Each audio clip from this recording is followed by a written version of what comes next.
මේ ප්‍රශ්න 10න් 8කට උත්තර දන්නවා නම් ඔයා නියම මීටරයක් කියලා කියනවට වඩා අපි ඔබට කියන්නම් මේකේ 10 වෙනි ප්‍රශ්නෙට උත්තරේ දන්නවා නම් ඔයාගේ ජීවිතේ බේර ගන්න පුළුවන් කියලා. මොකක්ද ඒ කාරණේ? ඒ ගැන සම්පූර්ණ විස්තරය කියන්නම්. මේ ප්‍රශ්න වලට උත්තර දීගෙන මොලේ ටියුන් කරගෙන එන්න. දීකිරට කවුද සාක්ෂි කියන්නේ? බලලුම් ලවා මොන ඇට බෑවීම කියලාද කියන්නේ? කොස් ඇට. කොස් ගහ ප්‍රසිද්ධ මොන ගහ හැටියටද? බත් ගහ. බත් රටටම දෙන්න පරාක්‍රම සමුද්‍රය හැදුව රජතුමා තමයි පරාක්‍රම බාහු රජතුමා. පරාක්‍රම බාහු රජතුමා පාලනය කළ ඓතිහාසික රාජධානිය වෙන්නේ පොළොන්නරුව. පොළොන්නරුව වගේ ප්‍රදේශවල අතීතයේ ගම් පිටින් විනාශ කරපු මදුරුවන්ගෙන් බෝ වෙන රෝගයක් තිබුණා. මොකක්ද ඒ? මැලේරියාව ශ්‍රී ලංකාවෙන් සම්පූර්ණයෙන් තුරන් කළා කියලා ලෝක සෞඛ්‍ය සංවිධානයේ නිවේදනය කළ අවුරුද්ද මොකක්ද? 2016.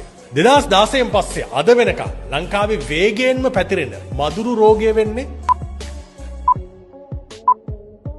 ඩෙන්ගු. ඩෙන්ගු බෝ කරන මදුරුවගේ නම තමයි ඒඩිස් ඒජිප්ටයි. සාමාන්‍ය මදුරුවෝ රෑට සද්දේ දාලා ලේවුරා බොනකොට මේ ඩෙන්ගු මදුරුවා දවල් කාලේ ඇවිල්ලා වැඩිපුරම ඔබේ වලලුකර ආශ්‍රිත ප්‍රදේශවලට දෂ්ට කරන්න ඇයි කියලා දන්නවද? උත්තරේ දන්නවනම් දැම්ම කමෙන්ට් කරන්න. එහෙම නැත්නම් මේ තප්පර 3 ඉවසලා ඉන්න. අපි කියන්නම් සම්පූර්ණ විස්තරය.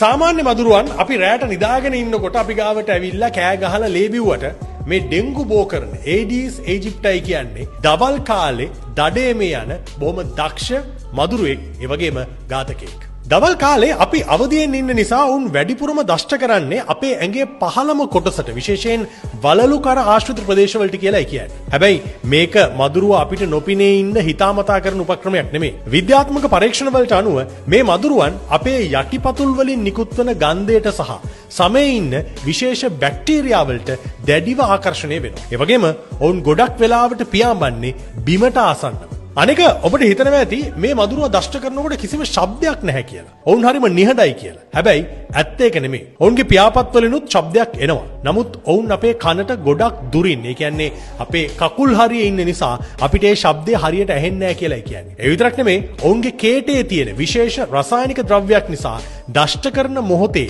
අපිට වේදනාව දැනෙන්නෙත් නැහැ. ඒක හරියට මදුරුවා පාවිච්චි කරන ස්වභාවික නිර්වින්දනයක් වගේ. මේ සූක්ෂම මදුරුවා දවල් කාලේ හැංගිලා ඉන්න වැඩියෙන්ම කැමති